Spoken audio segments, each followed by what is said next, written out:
Hello, my holistic soul sisters. I am back with the first What's in the Stars Saturday episode of 2023, which is super exciting. There is so many major things happening in the astrology of 2023 that I'm so excited about. So today I'm just going to kind of give you an energetic overview of where we're at in the current astrology, and then we're going to dive into the week of Sunday, January 8th until Saturday, January 14th. Currently, we are having a full moon, a Mercury cazimi, all sorts of things in the sky leading us into this week. So we will touch base on all of those things. Before I start though, I've got to say, please give me a little bit of grace because it is a Mercury retrograde and my mind is mush. There are so many dates and numbers and I'm trying to keep it straight, but I couldn't let that stop me from doing a What's in the Stars Saturday episode. So bear with me. Also, I want to do a little housekeeping real quick. One, if you are interested in doing a birth chart reading or an astro forecast, please get on my calendar ASAP because I booked out for December, and then usually at the beginning of February, I get a little booked up the first 2 weeks for Valentine's Day. So I'm a relational astrologer and I love doing compatibility readings or partnership readings. I've done a couple of fun date nights for couples. So if you're interested in doing that as a Valentine's Day gift, they're really, really great and fun way to have an interactive date night experience to better deepen your relationship by understanding each other's astrology. Otherwise, if you're looking for just your own birth chart or astrology forecast, make sure you get it in before February. Otherwise, I might book out and you'll have to wait till the end of February. And again, like I said, there's so many exciting things happening in the astrology. You're going to want to know how it's playing out in your chart. And number two, if you have not ordered your 2023 retrograde astrology journal, I have a couple copies left. The rest should be coming in from the publishing company very shortly. So if you're interested in one, let me know. Also, if you purchase one before January 10th, you get a free ticket to my Astro forecast event. I do this every single year. This year, it's going to be on January 11th, obviously, right? 111 from 8 p.m. till 10 p.m. Eastern Standard Time. If you have an astrology journal from 2023, you get a free ticket. If you want to purchase a ticket, but not the journal, they are also for sale and I will be recording it. So if you cannot attend live, I will be sending out the recording as soon as the event is over on the 11th. So that is coming up next week. Super exciting.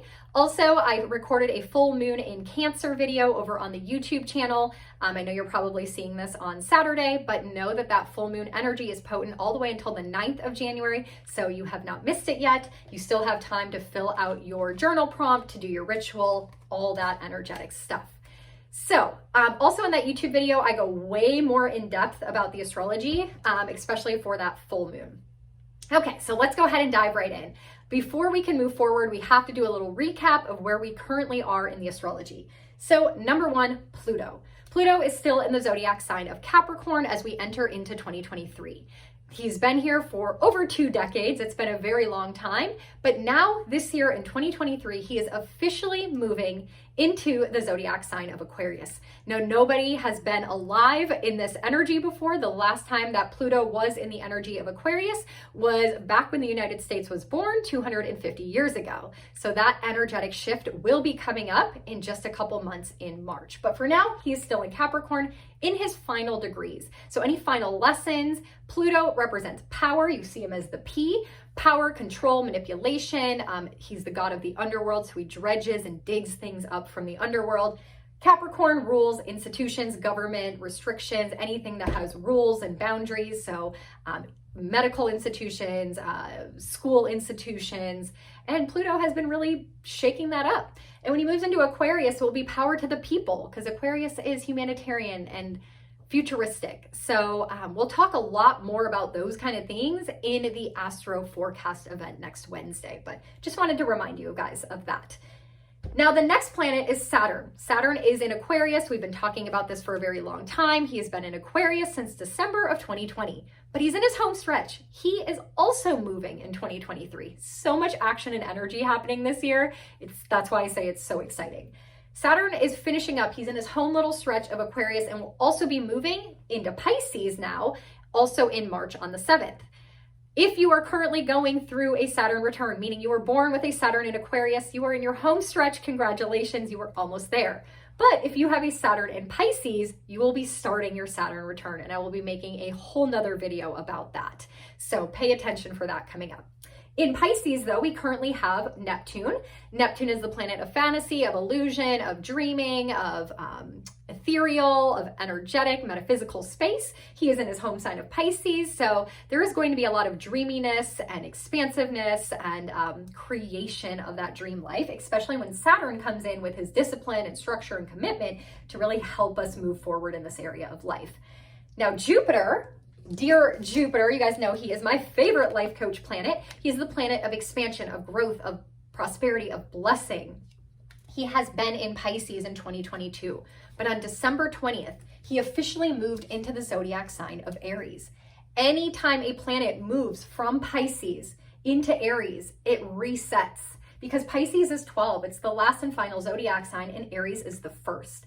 So Jupiter crossed over 29 degrees of Pisces at the end of 2022, and now he's officially in Aries. And at the time of this What's in the Stars Saturday on the 7th of January, Jupiter is at 1 degrees. Also at the full moon we just had, he's at 1 degree, so starting fresh. Jupiter will be here until May. He usually hangs out for 1 year, but he's gonna zip through Aries, giving us only 5 months to really capitalize on expansiveness and growth and prosperity and blessing and abundance in the Aries area of our life. It's what we've been talking about within all the birth chart readings I've been doing. And he's gonna help us just do it. Be brave, be bold, be fearless, go do all those things, that toddler under 7 Aries energy. So very important to know and understand where he is. In addition, the North and the South Node are still in Taurus and Scorpio. We've been talking about this eclipse cycle pretty much all of 2022. Eclipse in Scorpio, eclipse in Taurus, back and forth, ping pong. And as we move into 2023, this energy is still here. And it's gonna play out for the rest of the year. But while it finishes playing out, we are actually gonna be moving eclipses into Aries and Libra. Again, we'll be talking about that in the Astro Forecast event, but just know they're still here. Uranus, our planet of sudden jolting change, who's guiding us and moving us into the future, bringing unexpected surprises into our life, is still also in Taurus. Right now, they are almost conjunct in the sky, and they will have an exact touch very shortly here. Now, with that being said, Uranus is still retrograde. So is Mars, and so is Mercury. So as we lead up into this week for What's in the Stars Saturday, you have probably been feeling exhausted, fatigued, irritable, in pain, maybe mentally feeling like mush, like you can't get your thoughts together. That is okay, because this year in 2023, as we enter this year, we don't feel like it's the new year yet. That will come when these 3 planets come out of retrograde on the 22nd. But for now, Mercury is our mind. It is how we think, what we speak, when we communicate. And when Mercury is retrograde, we are not meant to create, to express, to write contracts, to negotiate, to socialize. We are meant to go inward and rethink about certain things. And Mercury is currently retrograde in the zodiac sign of Capricorn, where the sun also is. So on one side, the sun is in Capricorn. Capricorn is the energy of success, long-term goals, of vision. It is determination. It is the GOAT, the greatest of all time, like wanting to succeed and achieve and have a career and all this, let's say the best of the best. So the sun is here, and the sun is highlighting this desire, highlighting this area of our life, but Mercury's retrograde, and he's like, nope, not yet. We got to rethink, re-game plan, restructure, go over old contracts. I've talked so much about this Mercury retrograde, and I have a whole video on YouTube about it, but know that while the sun is here, Mercury is retrograding here. And as we go into this week, when you're watching this What's in the Stars Saturday, the Mercury Sun Cazimi is occurring on the 6th and 7th of January. So what does that mean? It means that Mercury retrograded back into the sun, ran into the sun. And we had a full moon yesterday on the 6th, meaning the sun is in Capricorn and the moon is in Cancer. And if you watch that full moon video I did over on YouTube, you will see at the time of this full moon, Mercury was in the sun. Call that a Mercury Cazimi, and it is the halfway point of the Mercury retrograde.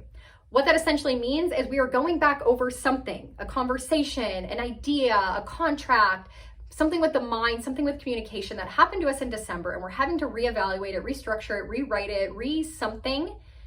And this is the halfway point when we have this aha, this, oh my gosh, this makes sense. Okay, I realize what I did wrong. I realize how that conversation went south. I re-know what I need to write in that idea or plan or contract, okay? So we're at the halfway point. We're almost done with this Mercury retrograde. They only last 3 weeks.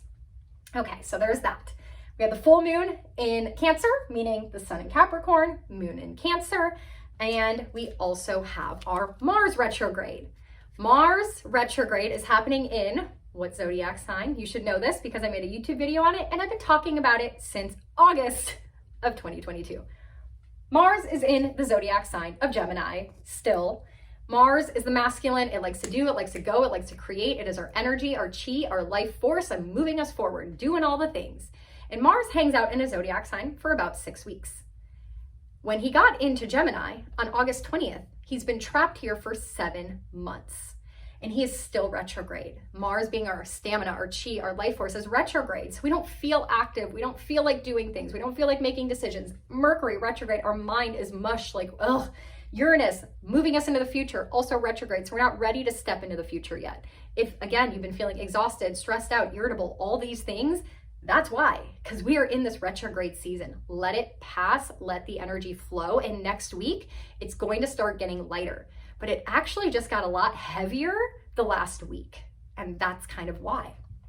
Okay, so Mars about to end his retrograde. We'll talk about that in just a second. And the last planet I want to highlight is Venus. As a relational astrologer, it's so important to know where Venus is at all times because she represents what we love, who we love, how we love, the things that we find beautiful in the area of life that we're able to attract abundance into. And right now she is in the zodiac sign of Aquarius.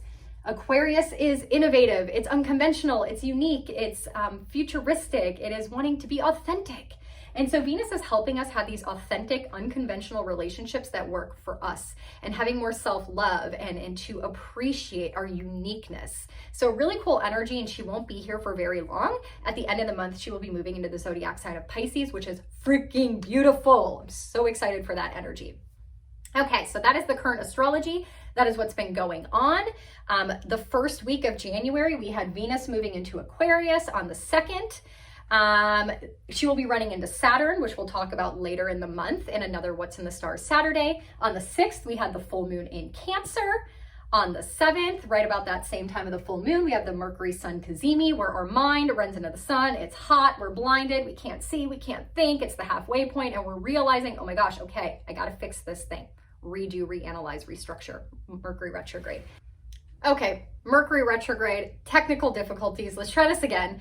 Within the first week of 2023, we've already had 6 astrological events for you to fill out in your journal. It's just already been a busy start to the year. And let's go ahead and dive into this. What's in the Stars Saturday? What is happening for the week of Sunday, January 8th until Saturday, January 14th. We only have 2 major astro events that are happening this week. The first one being on the 9th. We are going to have Venus in Aquarius trining Mars in Gemini while he's retrograde. What does this mean? Well, Aquarius is an air sign, it's the mind. Gemini, air sign, it's also the mind. And so when you have your feminine and masculine in a trine, it's a harmonious aspect, they're getting along. So it's mental. You're gonna have some fun conversations, some banter, some wittiness, some stimulated, exciting kind of energy and conversation with other people. But just also pay attention that Mars is 3 days shy. He's at his tail end of his retrograde and he's getting irritable. He is ready to get back on track. It's been a very long time since he's been able to move forward. And so there's that piece of us, our masculine, that we're just so tired of doing nothing. We're tired of being tired. We're ready to get going. We're ready to launch the project. We're ready for things to fall into place. And we're almost there. And so on the 9th, when Venus and Mars are trining each other and having this conversation where we're feeling rambunctious and excited and stimulated and having all these really good conversations, there might also be just a little bit of feisty debates, some frustration, some heated tempers. So just be very careful with your communication and conversation, especially within relationships on the 9th. And on the 12th, next Thursday, we should be all very excited. That is the official day that Mars comes out of retrograde. It's all tracks ahead, you guys, Mercury retrograde. I'm gonna get through this, I'm about done. Mars gets back on track. He ends his retrograde at 8 degrees of Gemini. You're gonna wanna know where that is in your chart. If you have any planets at 8 degrees of Gemini, it is impacting you more than it is other people. So full steam ahead on that. Our mind becomes sharper. We don't feel as frustrated. We can start taking action. Just don't do too much, because remember, Mercury is still retrograde until the 18th. So no signing contracts, no big purchases, no commitments, no major decisions. Careful and cautious with your mind and your words and your conversations until the 18th. So we're almost there. By the end of January, all 3 of those planets are out of retrograde. Full steam ahead. We will have no retrogrades after the 22nd of January until April 21st. That means end of January, all of February, all of March, and most of April, no retrogrades. So that'll be a really good time for us to make stuff happen. This is your time right now for the rest of this week, what's in the stars, to restructure, regame plan, re-strategize, gather more information, rest your body, because when we get going, you're going to be going. So enjoy the rest. And at that full moon in Cancer that we had on Friday, it was all about self-care and letting our emotions out. Go watch that YouTube video so you really understand the energy that happened on this weekend. So that's all I have for you. Next week's What's in the Stars Saturday is going to be action-packed. We have 5 major Astro events happening. Things really start getting heated for us at the end of the month, so make sure you tune back in. And that's all I have for you guys. If you need your retrograde journal, reach out to me. I hope to see you live at the Astro Forecast event on Wednesday night, 111. And that's all I have for you. So thank you guys so much for tuning in. Please let me know in the comments, either A, how are you energetically feeling? Did you feel this full moon in Cancer and want to cry and be sensitive? Are you feeling more of the Mars irritability? Are you feeling more of the Venus and Aquarius, where you want to love in an unconventional way, where you're like excited to do things with people and socialize and network again? How are you feeling? Which one of these planets and what I talked about really resonates with you? And also, could you please let me know if you find these useful and helpful? Because I know it's full steam ahead, and I've really been kind of planning out what I want that full steam ahead to look like. And there's a lot of things on my plate right now, and I'm trying to narrow down which ones are the most helpful and impactful for you guys. So if you really like this What's in the Stars Saturday, please let me know, and I will keep it on my calendar as one of my top priorities. All right, all, have a good night. I'm gonna go rest my mind and my brain and all the things because of all the retrogrades, but I will catch you very soon.